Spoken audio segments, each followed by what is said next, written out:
Welcome back, guys, to the Anxiety and Depression Vlogs, episode 5. And today we are actually talking about how to be a good supporting friend to a friend who has anxiety or depression.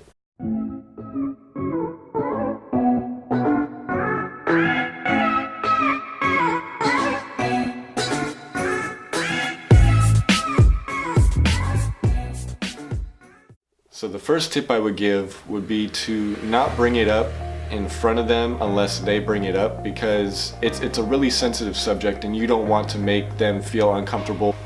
Initially, if they want to bring it up and talk to you about it, then that's fine. Let them bring it up. Be willing to talk about it. Be willing to hear them out and hear what they have to say about what they're going through and how they feel. And even though you might not understand, just be a listening ear, because that's what I wanted more than anything when I was going through it, was to have someone who would listen to me and not judge me. Especially, that was the biggest thing.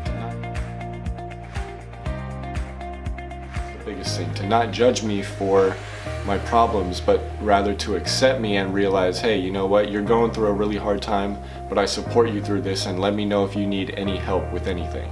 That would be the best response I could have gotten from a friend, and the ones who have said that to me, they have helped me a lot. And those are the ones I know I can trust, because they came to me and they told me, hey, they're willing to listen and they're willing to try and adapt to help me better myself. That's also another way to find out who your true friends are. You know, the ones who are going to really accept you for who you are, good and bad. And to be honest, like, you're not gonna have the same friends you did in high school. I mean, you might, but you're not gonna have all of the same friends that you did in middle school, high school, college. They're all gonna span out and they're gonna do their own thing just like you are. So who you tell is very important about this, by the way. So don't just go off and tell anyone, but tell someone who you can trust, who you know is going to be a listening ear and someone who can actually relate to you or give you some advice. Preferably someone who's older, a lot older than you, who has gone through a little bit more life experiences than you have. The fourth thing I would say would be to be understanding. Be understanding that, hey, this is not who they are. That doesn't define who they are, but it's just a part of what comes along with who they are. So if you're a friend and you have a friend or know someone who has depression or anxiety, be understanding that, hey, if they want to leave during a party or something after an hour because it's too stressful for them, let them leave. Things like that, when you pressure your friend who you know has those things, realize it's only making the situation worse for them and you're only affecting them in a negative way.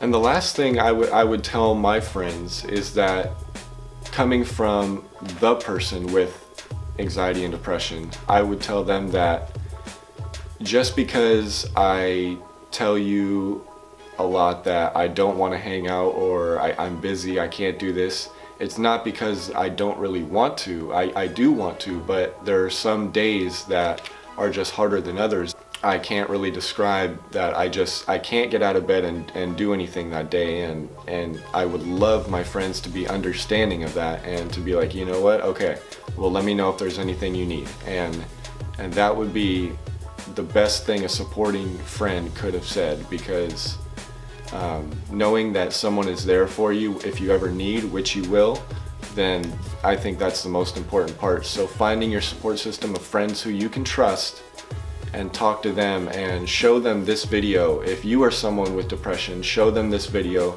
so that they can better understand who you are and how to deal with your anxiety and your depression.